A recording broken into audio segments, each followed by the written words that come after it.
അഷ്ടേഡു Akhara association കേരളയുടെ നേതൃത്വത്തിൽ സംസ്ഥാനതല മത്സരം നടത്തുന്നു.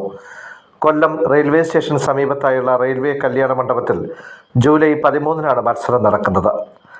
നമ്മുടെ ഇന്ത്യൻ പരമ്പരാഗത സാഹസിക സാംസ്കാരിക യോഗ ആയോധന കലയാണ് അഷ്ടു മർദാനി അഖാഡ. 1600-കളിൽ ശിവാജി രാജെ ഭോസ്ല രാജാവാണ് ഇത് ആരംഭിച്ചത്. ഇന്ന് ഇതൊരു ആഗോള കായിക ഇനമായി മാറിയിരിക്കുന്നു. അഷ്ടേഡു എന്ന വാക്കിന്റെ അർത്ഥം മനസ്സിന്റെയും ആത്മാവിന്റെയും സാവധാനത്തിലുള്ള ചലനത്തെ സംയോജിപ്പിച്ച് എതിരാളിക്ക് നേരെ പെട്ടെന്ന് ആക്രമണം നടത്തുക എന്നതാണ്. ഈ ഗെയിമിൽ വടിവാൾ, പരിചവാൾ, സംഭാവനപ്പെട്ടി എന്നിവയാണ് ഉപയോഗിക്കുന്നത്. School games federation of India അഷ്ടാഡ അഖാഡയെ അംഗീകരിച്ചിട്ടുണ്ട്.